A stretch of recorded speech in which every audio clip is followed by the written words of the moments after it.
안녕하세요, 한교수입니다. 시간에 삼성전자 볼 텐데 지난 금요일 장에서 또다시 상승이 제한된 움직임, 변동성이 크게 나타나면서 우리 주주님들 헷갈리게 만들고 있죠. 특히나 간밤에 미국 증시, 엔비디아 주가가 2% 이상의 추가 하락이 나타났다 보니까 당장 월요일 장에서 삼성전자도 추가 급락할 수 있다는 우려감을 가지고 계신 분들 너무나도 많으셨단 말이에요. 그런데 우리가 막연하게 불안하다라고 해서 손 놓고 있을 때 포기하고 끝낼 때는 절대 아니라고 말씀을 드렸죠.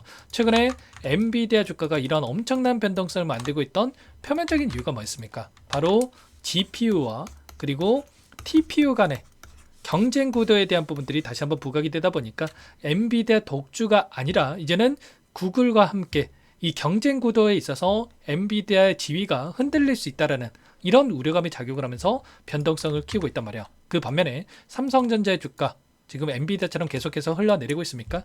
그게 아니죠. 특정 구간에서 지켜주는 움직임 안에서 다시 한번 좀 반등하는 움직임을 만들어가고 있단 말이야. 그러면 결과적으로 다시 한번 주가 급락을 만드는 게 아니라 빠르게 되돌림을 만들면서 우상향하는 이런 움직임을 만들어갈 가능성이 굉장히 높다는 겁니다. TPU와 GPU 이러한 이슈 관련해서 오히려 삼성전자의 호재로서 작용할 수밖에 없는 이런 부분들로 우리가 또 생각해 볼 수가 있다는 거고요. 자, 구체적인 내용에 대해서 여러분께 잠깐만 말씀을 드려보면 범용 D램에 대한 낸드가 7년 만에 최고가를 기록하고 있다는 거죠. 공급 부족에 따라서 추가 상승도 가능하다. 이런 이야기가 나오고 있고요.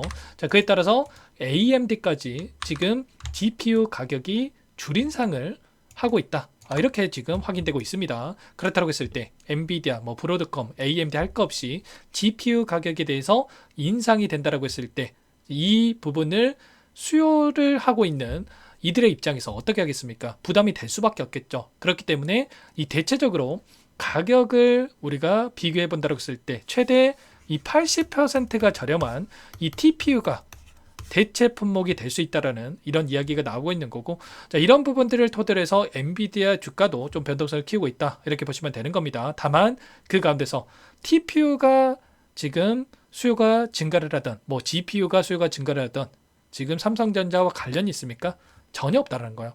오히려 TPU가 지금 수요가 증가하면 증가할수록 삼성전자 실적으로 연결될 수밖에 없는 이런 부분들에 대해서 생각해 볼 수가 있다는 거. TPU에 들어가는 HBM이 6개에서 이 8개가 필요하다고 합니다. 그리고 자, 메타 쪽에서 27년도에 TPU 관련해서 100만 장가량의 수요가 증가할 것으로 좀 예상되고 있기 때문에 HBM 그러면 어떻게 됩니까? 당연히 600만 장에서 800만 장의 추가적인 수요가 늘어날 수 있는 이런 부분들에 대해서 생각해 볼 수가 있겠죠. GPU 관련해서는 엔비디아다가 HBM3 12단 관련해서 이미 퀄 테스트를 통과를 했고, 그리고 HBM4에 대해서는 지금 하이닉스와 동등한 입장에서 지금 거래를 하고 있는 상황 속에 있기 때문에 퀄 테스트 관련해서도 그렇고 지금 내년부터 직접적으로 지금 공급이 이루어질 수 있는 이런 부분들에 대해서 또 이야기가 나오고 있기 때문에 이런 부분들까지 생각해 본다고 했을 때 지금 수요가 폭발적으로 증가하고 있고 오히려 공급이 뒤따라가지 못하는 이런 부분들에 대해서 우리가 또 확인되고 있단 말이에요. 그렇다고 했을 때 지금 계속해서 주가가 흘러내리는 게 맞겠습니까? 전혀 아니겠죠. 최근에 AI 거품론에 대한 부분들이 부각이 되면서 변동성을 만들었다고 한다면 AI 거품이 아니라 오히려 기대감으로 지금 실적에 기반해서 우상향에 갈 수 있는 이런 부분들에 대해서 우리가 생각해 볼 수가 있다는 겁니다. 보시면 삼성전자, 구글, TPU에 대한 수요가 예상된다고 하면서 내년 영업이익이 100조 원까지도 예상된다. 이렇게까지 이야기가 나왔다 있단 말이에요. 그러면 10만 원에서 계속해서 주가가 흘러내릴 게 아니라 일전에도 말씀을 드렸다시피 15만 전자, 17만 전자 그 이상의 고가를 형성해 갈 가능성이 굉장히 없다. 오히려 이런 변동성이 우리에게 마지막 매수 기회가 될 수가 있다는 겁니다. 그리고 외부적인 요인을 보더라도 지금 금리 인하에 대한 불확실성에 대해서도 또 여러 차례 이야기가 있었지만 계속해서 0.25bp에 대한 금리 인하 확률이 높아지고 있단 말이에요. 아시겠죠?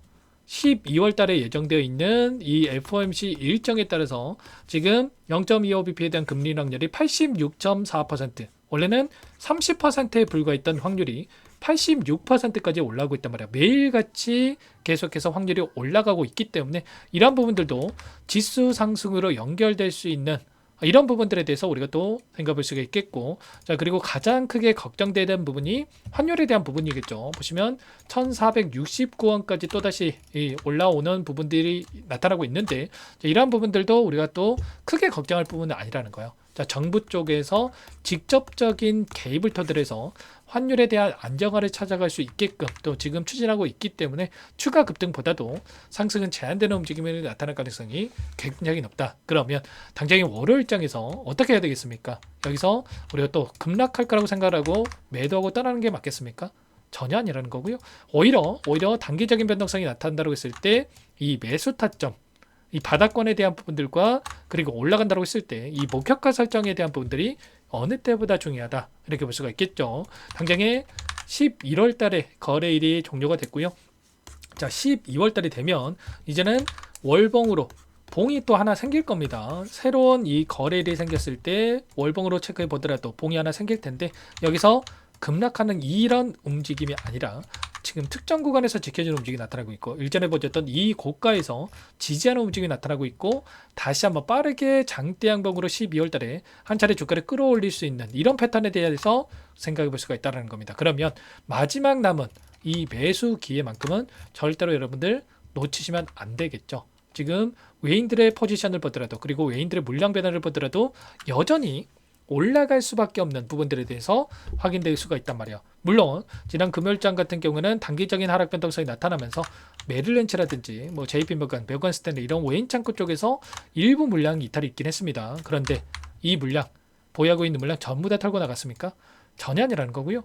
일부 물량을 가지고 의도적인 변동성이 만들어지고 있단 말이에요. 올라오는 과정 안에서 엄청난 물량을 집어넣으면서 주가를 끌어올리고, 그리고 또 단기적인 변동성을 만들 때는 굉장히 미미한 거래량으로, 이런 거래량으로 변동성을 만들고 있죠. 그리고 나서 개인들의 투매를 유도하는 움직임이 나타나고 있기 때문에 이 의도에 절대로 휘둘리시면 안 된다. 특히나 골드만삭스도 마찬가지겠지만 엄청난 물량 매집에 대한 부분들, 특히나 신고가를 갱신하는 과정 안에서도 이들의 물량의 매집 흔적이 확인되고 있기 때문에 최소한 이들의 물량과 함께 우리가 추가적인 대응을 통해서 수익률을 극대화해 갈 필요가 있다는 거죠. 아시겠죠?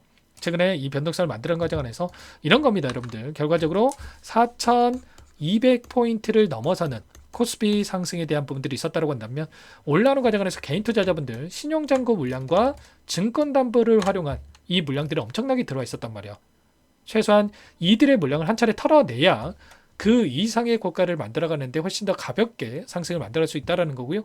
자, 원래 지금 신용잔고에 대한 물량도 자, 떨어지는 부분들이 없었다고 한다면 이제 지난주에 한 차례씩 이렇게 이탈하는 움직임이 나타나고 있죠. 이미 뭐 증권반 담보를 활용한 이 대출 잔고에 대한 부분들은 이탈한 적이 있었고, 이제는 신용 잔고 26조 원에 달하는 이 잔고에 대해서 한 차례 이탈시키고 나서 급등할 수 있는 패턴이 나타날 수 있기 때문에 이런 물량 변화까지도 우리가 또 파악하고 대응을 해가 필요했다는 겁니다. 마지막으로 지금 12월 달에 선물과 옵션에 대한 이 동시만기일이 대기 중에 있는데, 지금 미결제 약정에 대한 부분들이 엄청나게 남아있단 말이에요. 이 물량 자체가 콜옵션 상승을 바라보고 베팅한 물량에 대해서 지금 청산이 되지 않고 여전히 남아있기 때문에 이들도 수익을 보기 위해서는 어떻게 해야 되겠습니까? 당연히 주가를 올려야만 콜옵션에 대한 물량에 대해서 수익을 볼 수가 있겠죠. 그래서 최소한 선물과 옵션에 대한 만기일까지는 우리가 상승을 바라보고 매도 타점에 대한 목표가 설정에 대한 부분들을 하고 대응을 해야 된다고 말씀을 드렸던 겁니다. 아시겠죠?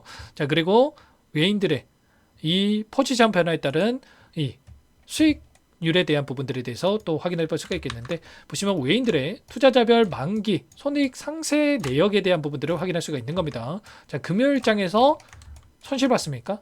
수익 봤고요. 그리고 또 목요일장에서도 수익으로 마감했고, 보이시죠?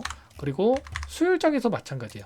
수요일장에서도 또 수익으로 마감했고, 또 월요일 한번 보여드릴게요. 월요일도 마찬가지로 보시면 어때요? 엄청난 수익으로 이들이 마감을 했단 말이에요. 이런 것처럼 이들이 원하는 대로 지수 변동성을 만들어가면서 코스피 지수를 잠깐만 보여드려 보면 위아래 변동성, 단기적인 변동성을 만들어가면서 계속해서 단기적으로 수익을 또 챙겨가는 움직임이 나타나고 있다는 겁니다. 그리고 지금 이 물량보다도 더 큰 물량에 대한 이 미결제 약정에 대한 부분들이 남아있기 때문에 이 물량을 다시 한번 올리면서 윗구간에서 소화시키고 나서 단기적인 변동성을 만들어갈 가능성이 굉장히 높다. 그때 우리가 이들과 함께 추가적인 대응을 통해서 수익률을 또 극대화시킬 필요가 있다는 겁니다. 아셨죠? 많은 분들께서 이때 88,800원 찍고 나서 또다시 이런 변동성이 나타나면 어쩌나에 대한 불안감을 가지고 계신 분들도 많으겠지만 이때가 아니고요. 오히려 이때와 흡사한 움직임이 나타나고 있단 말이에요. 박스권. 이 박스권은 차라리 이탈시키고 나서 폭발적인 주가 급등을 만들었던 것처럼 이제 이 박스권을 형성하고 있고 다시 한번 올라가는 패턴. 그러면 또 이 수익 놓치시면 되겠습니까? 안 되겠죠?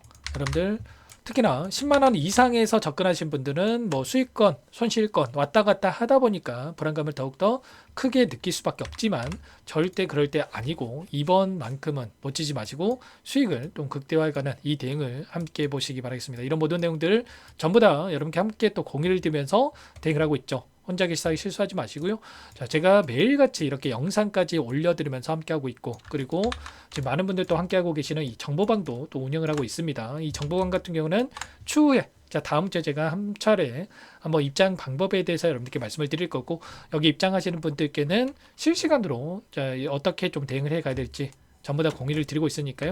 자 빠르게 또 도움이 필요하신 분들은 입장해서 한번 대응을 해 가시면 될 것 같습니다. 이때도 마찬가지로 올라오는 과정 안에서 매수 매도를 반복하면서 수익률을 극대화해 갈 수 있는 대응에 대해서 말씀을 드리고 있고 이때도 마찬가지였단 말이에요. 에이펙회의와 그리고 이들의 콜옵션이 아니라 풋옵션 물량이 좀 증가하는 부분들을 제가 확인하고 나서 분할 매도 타점에 대한 부분을 말씀을 드렸고 이번에 쌍바닥 구간에 대해서 60일선이 올라오고 있고 쌍바닥 구간에 대해서 한 번 더 말씀을 드리고 나서 자 매수 타점에 대해서 말씀을 드렸었는데 이런 부분들까지도 여러분께 공유를 드리고 있으니까 혼자 계시다가 이런 타점들 매도 타점, 매수 타점 또 올라갔을 때 이 목표가 매도 타점 놓치지 마시고 함께 좀 대응을 해 가시면 될 것 같습니다. 아셨죠? 실시간으로 여러분께 공유를 드리고 있고요.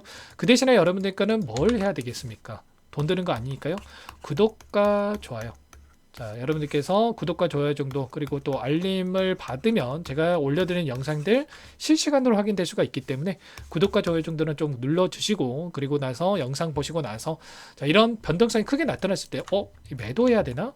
어떻게 해야 되나? 이런 고민하다가 실수하지 마시고 자, 제 영상도 보시고 좀 전에 말씀을 드렸던 이 안에 실시간으로 또 정보 공유를 드리고 있으니까 여기도 또 입장하셔가지고 함께 좀 대응을 해 가시면 될 것 같습니다. 구독과 좋아요 정도 여러분 꼭 눌러주시기 바라겠고요. 오늘 영상은 또 이렇게 마치도록 하겠고 또 내일도 제가 뭐 시간이 되면은 한번 올려드리겠지만 자 그게 아니더라도 월요일부터도 또 제가 빠르게 좀 변동성이 크게 나타났을 때 영상도 올려드리면서 함께 할 테니까 빠르게 이제 제 채널도 여러분들 꼭 구독해 주시면서 앞으로 올려드릴 영상도 꼭 여러분들 보시면서 함께 해주시기 바라겠습니다. 아시겠죠? 그러면 다음에 또 뵙도록 하죠.